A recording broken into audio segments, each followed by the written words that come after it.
TDP పార్టీని పునరుద్ధరించుకోవాలో లేకపోతే దాన్ని శాఖోపశాఖలుగా అంటే తెలంగాణలో బలోపేతం చేయడానికి రాబోతున్నారు, దాని వెనక హిడెన్ ఎజెండా ఉంది అంటది ఆవిడ. అంటే ఏంటండి తెలుగుదేశం పార్టీ అంటే ఎందుకంత భయం? తెలంగాణలో ఉన్నటువంటి మిగతా పార్టీల కంటే ఏం చెప్తారు? తెలుగుదేశం పార్టీ అంటే భయం ఎందుకు అనేది మాకు అర్థం కాలేదు. వాస్తవానికి నాకు అర్థం కానటువంటి ఒక ప్రశ్న అది. ఎందుకంటే ఒక రాజకీయ పార్టీగా మేము ఎప్పుడు కూడా ప్రజల మధ్య ఉన్నాం. గెలిచినా ఓడినా, మమ్మల్ని ఎన్ని మాటలన్నా, మమ్మల్ని ఎంత తూలనాడినా సరే మేము అనుక్షణం ప్రజల మధ్యలో ఉన్నాం. We have never shifted our sides. If I have to put it very clearly, మేము ఎప్పుడు సైడ్ షిఫ్ట్ అవ్వలేదు. ఇంకోటి ఏంటి అని అంటే, కొత్తగా ఏంటంటే తెలుగుదేశం పార్టీ ఏదో తెలంగాణలో కొత్తగా వచ్చేస్తుంది అన్నట్టు వీళ్ళు బిల్డప్లు ఇస్తున్నారు కదా అందరూ. తెలుగుదేశం పార్టీ తెలంగాణలో ఒక ఇంటిగ్రల్ పార్ట్.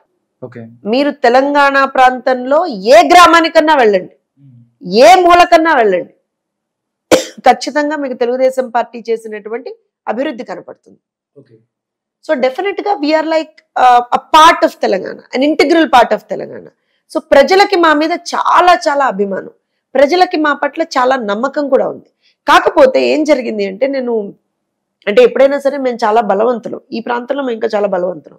సో బలవంతులం కాబట్టే మా మీద చాలా టార్గెట్ అయ్యాము మేము. మమ్మల్ని బాగా ఇబ్బందులు పెట్టారు, మమ్మల్ని అంటే మా పార్టీ ఇక్కడ లేకుండా చెయ్యాలని చెప్పి శతవిధాల ప్రయత్నించారు.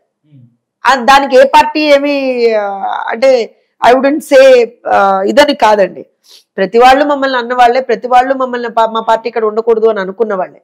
కానీ జరిగింది ఏంటి అంటే, నాకు తెలుసు ఉద్యమ సమయం నుంచి కూడా తెలుగుదేశం పార్టీని ఒక బూచిలా చూపించడము, తెలుగుదేశం పార్టీని ఒక తెలంగాణ వ్యతిరేకంగా చూపించడం చాలా ప్రయత్నం చేశారు. కానీ ప్రజలు అక్కడ నమ్మల. అందుకనే మీరు గమనిస్తే 2014 ఎలక్షన్ లో మేము గెలిచాం, 2018 ఎలక్షన్ లో కూడా మేము కొన్ని సీట్లు గెలిచాం, 2023 ఎలక్షన్ లో మేము నిలబడలేదు. సింపుల్. సో ఇవాళ డెఫినెట్ గా ఒక రాజకీయ పార్టీగా, తెలుగు ప్రజల కోసం పుట్టినటువంటి పార్టీగా మేము మళ్ళీ కొంచెం రివైవ్ అవ్వాలి అనుకోవడంలో తప్పలేదు కదండి. అంతేనంటారా? తప్పే ఉందని అడుగుతాను. కేసీఆర్ 10 సంవత్సరాలు పాలన చేసినప్పుడు కనీసం ఇటువైపు చూడటానికి కూడా భయపడింది తెలుగుదేశం పార్టీ. ఎవరు వాళ్ళు ఆ మాట అన్నది ఎవరు?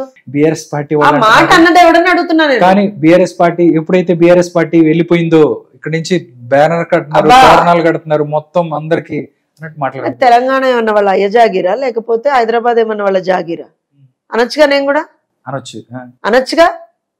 ఇప్పుడు ఒక విషయం చెప్తా, ఈ మాటలు ఎవరన్నారో మరి మీరు అంటున్నారు, ఎవరన్నారో ఆ బీఆర్ఎస్ నాయకులకు ఒకసారి మీరు ఈ వీడియో కొంచెం పంపించండి. ఆ బీఆర్ఎస్ నాయకులు ఎవరైతే అన్నారో వాళ్ళకి పంపించండి. ఏంటంటే, అయ్యా బాబు 2014 నుంచి 2018 వరకు మీ పార్టీ అధికారంలో ఉన్నప్పుడు కనీసం ఒక్క మహిళా మంత్రి కూడా లేకపోతే దానికి సంబంధించి ఎక్కడికక్కడ పోరాటాలు చేసింది తెలుగుదేశం పార్టీ. తర్వాత 2014 మీ ప్రభుత్వం ఫామ్ అయిన తర్వాత మొదటి 6 నెలలు విపరీతంగా రైతుల ఆత్మహత్యలు జరిగితే ఆ ఆత్మహత్యల మీద ఖచ్చితంగా వాళ్ళ కాంపెన్సేషన్ ఇవ్వాలి, ఆ రైతులకు మనం పరిహారం ఇవ్వాలి, రైతు బీమా తీసుకురావాలి అని చెప్పి అసెంబ్లీతో సహా కొట్లాట పెట్టుకున్నది తెలుగుదేశం పార్టీయే. అప్పుడు మా ప్రభుత్వం ఆంధ్రప్రదేశ్ లో ఉంది. ఆ టైంలో ఒక జియో పాస్ చేశారు 5 లక్షలకి సంబంధించి పరిహారం ఇవ్వాలని. ఆ జియో కాపీ మీకు చూపించి, పోనీ అంటే నేను కేసీఆర్ కాదు కదండి, వాళ్ళ భాషలో అయితే మీ మొహాన కొట్టి అంటుండే కావచ్చు కేసీఆర్, నేను అట్లా అంటలే, మీకు చూపించి ఆ జియో కాపీ మీకు చూపించి అయ్యా రైతులని ఇలా ఆదుకోవచ్చు అని మీకు చెప్పి రైతుల్ని ఆదుకునేలాగా చేసాం. నేరెళ్ల బాధితుల తరఫున మేమే కొట్లాడాం, నిరుద్యోగుల తరఫున మేమే కొట్లాడాం, విద్యార్థుల పక్షాన మేమే కొట్లాడాం, రైతుల పక్షాన మేమే కొట్లాడాం. అయిపోయిందా? 2018లో మళ్ళీ అధికారంలోకి వచ్చారు. అమ్మమ్మ చంద్రబాబు నాయుడు వచ్చేస్తాడు, అమ్మమ్మ తెలుగుదేశం పార్టీ వచ్చేస్తుంది, ఇంకోటి అయిపోతుంది.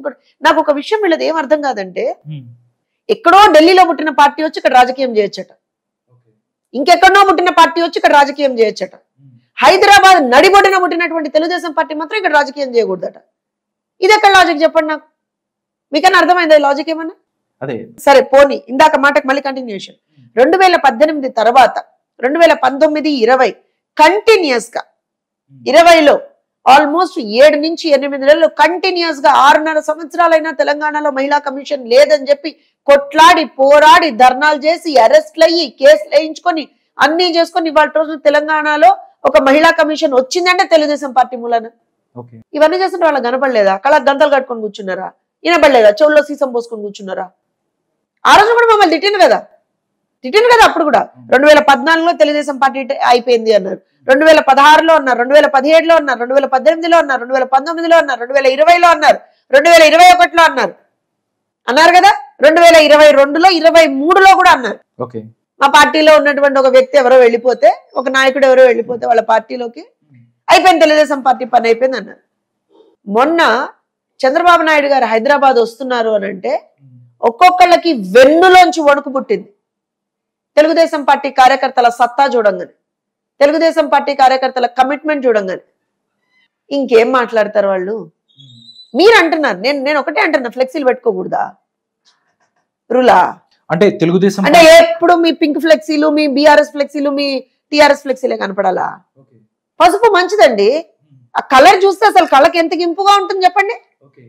మీరు గమనించండి, మీరు చెప్పండి. పసుపు రంగు మంచిది, పసుపు మంచిది, ఎక్కడ గాయమైనా సరే పసుపు పెడతాం మనం. అంటే వాళ్ళన్నమాట ఒకటండి, తెలుగుదేశం పార్టీ ఎప్పుడు సీమాంధ్ర ప్రజల కోసం ఫైట్ చేసింది, తెలంగాణ ప్రజలను తక్కువగా చూసింది వాళ్ళని అనేది వాళ్ళ అభిప్రాయం. అంటే అంత తెలంగాణ ప్రజల మీద ప్రేమ ఉంటే చంద్రబాబు నాయుడు తెలంగాణ నుంచి పోటీ చేయాలి, లేకపోతే పవన్ కళ్యాణ్ ఎక్స్వైజెడ్ వీళ్ళందరూ కూడా అక్కడెందుకు రాజకీయం చేస్తున్నారు? నేను దానికి ఆన్సర్ చెప్తాను. మీ మొదటి ప్రశ్న, తెలంగాణ ప్రాంతానికి మేము ఏదో అన్యాయం చేసామనేటువంటి మాట, లేదా మేము పట్టించుకోలేదు అనే మాట ఏదైతే ఉందో అది ప్రజల్లో ఎంత ఉందో తెలియదు కానీ నాయకుల్లో ఆ నాయకులకే సంబంధం, ప్రజల్లో అసలు లేదు. ప్రజల్లో ఇవాళ రోజున మీరు చంద్రబాబు నాయుడు గారు అంటే బ్రహ్మరథం పడుతున్నారు ప్రజలు. మీరు అన్నారు చూసారా, ఆయన ఏంటి ఇక్కడి నుంచి పోటీ చేయట్లేదని, ప్రజల మనసులో అదే మాట ఉంది తెలుసా. సార్ మా దగ్గర కూడా పోటీ చేయొచ్చు కదా, సార్ మాకే ముఖ్యమంత్రి కావచ్చు కదా, ఏంటిది అని ప్రజలే ఆలోచిస్తుంటారు ఒక్కొక్కసారి.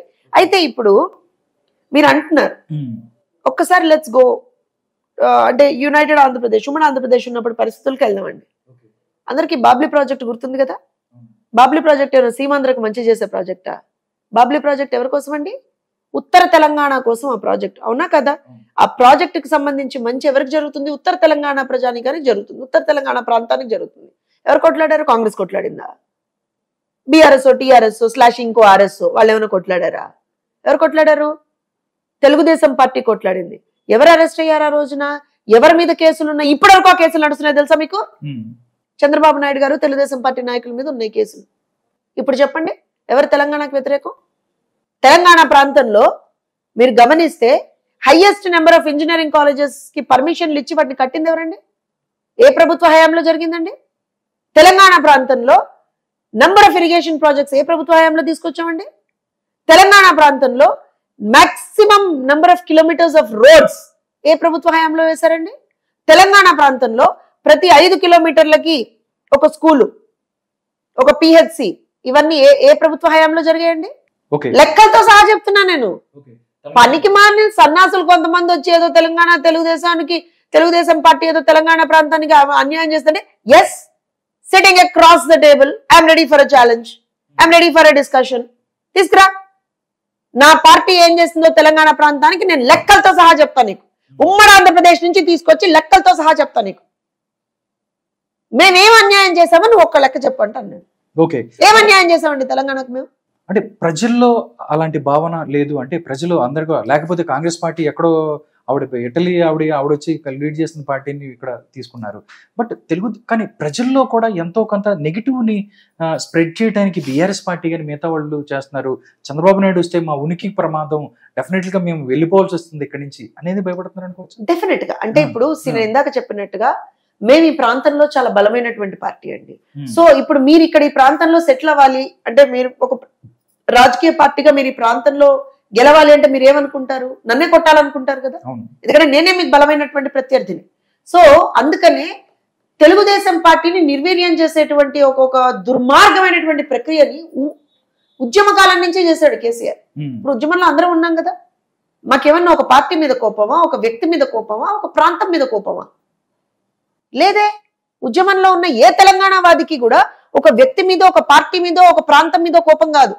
ఉద్యమంలో పాల్గొన్నటువంటి ప్రతి ఒక్క తెలంగాణ వాదికి ఏంటి, నా ప్రాంతానికి అన్యాయం జరిగింది కానీ నా ప్రాంతానికి న్యాయం జరగాలి, మా నీళ్లు, మా నిధులు, మా నియామకాలు మాకు రావాలి, అంతే. నాకు నీ మీద ఏం కోపం లేదు. నువ్వు బాగుపడాలనుకుంటా, నేను నువ్వు బాగుపడాలనుకుంటా. తెలంగాణ వాది ఎప్పుడు అట్లే ఉంటాడు. నా మంచి నేను కోరుకుంటా, అట్లనే పక్కోడి మంచి కూడా నేను కోరుకుంటా. సగటు తెలంగాణ వాది అదే చేస్తాడు. ఎవరైనా సరే మీరు గమనించండి. అంతేగాని నా రాష్ట్రం బాగుపడాలంటే పక్క రాష్ట్రం నాశనం అయిపోవాలని ఏ తెలంగాణ వాది కోరుకోడండి. ఇంకోటి కూడా మేడం,